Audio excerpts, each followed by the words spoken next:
Olá a todas e todos, como vão? Sejam muito bem-vindas e bem-vindos ao canal Devorando Letras. Para quem não me conhece, eu sou a professora Carol e hoje eu vou falar um pouquinho sobre uma literatura angolana, literatura do José Luandino Vieira, nesse livro aqui, Luanda, que é um texto composto por 3 contos, né, sendo eles Vavó X, de Senato Zeca Santos, História do Ladrão e do Papagaio e História da Galinha e do Ovo. Bem, para compreendermos essa proposta literária, é interessante nós pensarmos um pouco na figura do escritor. Quem é José Luandino Vieira? O José Luandino Vieira é um escritor que nasceu em Portugal, porém foi muito criança ainda, né, a viver em Luanda, a capital de Angola, e participou ativamente na luta pela emancipação daquele país, que se viu como uma colônia portuguesa até a década de 1970, né? Muito recente.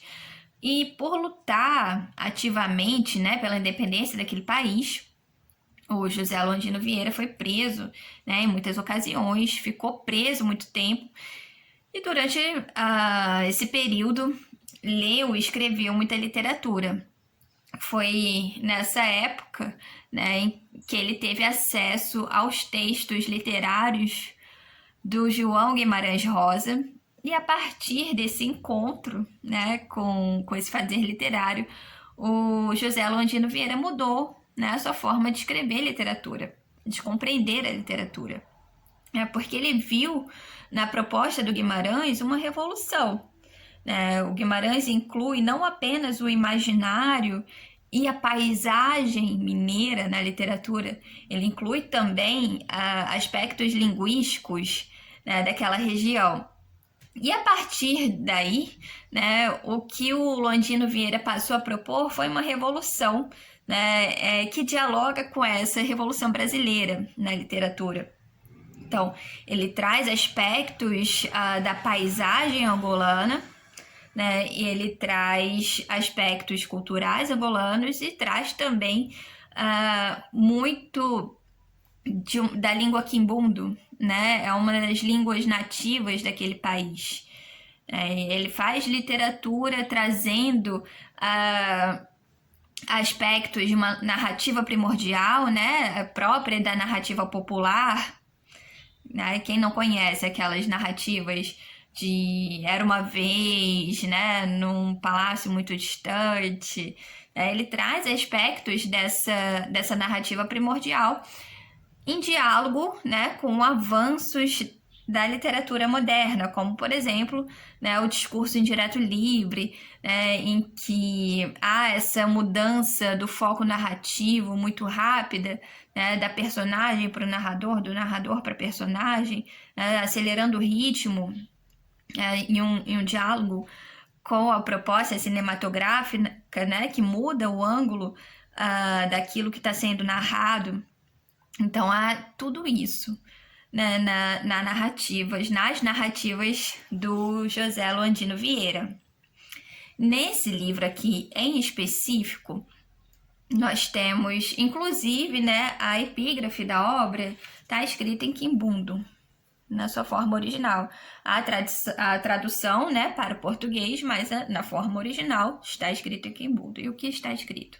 Essa epígrafe traz o tom da obra e diz: na nossa terra de Luanda passam-se coisas vergonhosas. Então a gente percebe que é um tom de denúncia aqui. É esse tom de denúncia, de engajamento que o Luandino realmente teve na sua vida para com aquele país. E a obra traz muito disso. Então nós temos no primeiro conto um enredo que gira em torno dessas duas personagens, né, protagonistas, que lutam pela sobrevivência. Tamanha miséria, tamanho racismo, tamanha dificuldade que elas vivem, que não há espaço naquelas vidas, por mais que elas queiram, para viver outra coisa que não seja, né, uma procura incessante por alimento. Né? O seu neto, Zeca Santos, né, é apaixonado por uma moça, mas ele se vê impedido de viver aquele amor porque a vida dele e toda a energia dele está comprometida, né, nessa busca por ter o que comer. Né? E ele se vê nessa dificuldade de não encontrar o trabalho porque ele é preto, porque ele é de uma etnia que rebelde, digamos assim. Enfim, é um texto pesado, né? O leitor dificilmente, né, vai passar imune. É muito difícil não se comover com a história. No segundo conto, né, nós já temos uma maior exploração, digamos assim, desse aspecto da narrativa primitiva, né, do mundo explicado pelo pensamento mágico. As personagens se transformam, há questões absurdas aqui. Há um sujeito que é preso por roubar um papagaio, até ele contar o porquê que, né, ele foi preso por roubar o papagaio. Há muita comicidade aqui, né? Muitas coisas absurdas misturadas com questões sociais importantes.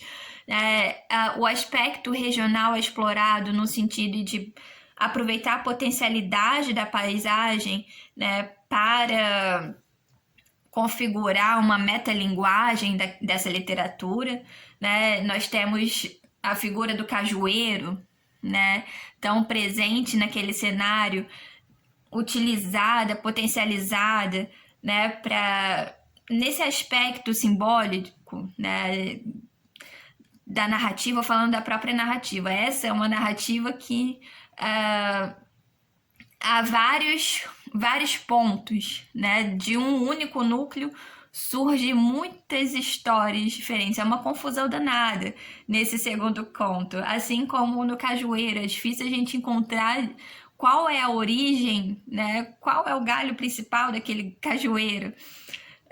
Enfim, né? Qual é a verdadeira história, qual é o início dessa história confusa. Né? Então a paisagem é utilizada aqui de uma forma não apenas, né, para remeter aos aspectos naturais daquele país, como também para configurar, né, uma metalinguagem. Além disso, no terceiro conto, nós temos uma narrativa em que há uma briga entre as personagens protagonistas pelo ovo, a quem pertenceria o ovo, a dona da galinha ou a mulher que alimentou a galinha. E, enfim, são personagens vizinhas e nós temos uma narrativa que desencadeia, né, na compreensão dessas personagens que uma postura mais solidária entre os próprios angolanos poderia vir a evitar sofrimentos maiores, né, no sentido em que estariam menos vulneráveis à exploração dos colonizadores, que poderia ser muito pior do que uma briga entre vizinhos. Então nós temos um livro de contos que se configura dessa forma. No primeiro momento, um sofrimento horrível, né? Um sofrimento incessante dessas personagens angolanas. Num segundo momento, nós temos como se fosse uma transição, né, para esse terceiro conto, e que aponta de uma forma mais objetiva, mais clara, qual seria o caminho, né, para que aquele povo se visse forte e emancipado. É importante a gente compreender que esse livro foi escrito na década de 60, né? Então uma década antes da emancipação de Angola, né? E contribuiu da sua forma, né, para que anos depois aquele país fosse de fato independente. Bom, o texto é maravilhoso, há aspectos, né, de uma literatura oral, uma literatura popular, né, em que há uma mistura, uma confluência, né, de uma literatura mais moderna que se vale de recursos modernos, como o discurso direto livre, a psicologia das personagens, né, aspectos cinematográficos, né, como eu tinha falado, nessa alternância de perspectiva, né, de ângulo, de foco narrativo, que nos remete, né, à mudança de foco de imagem na linguagem cinematográfica.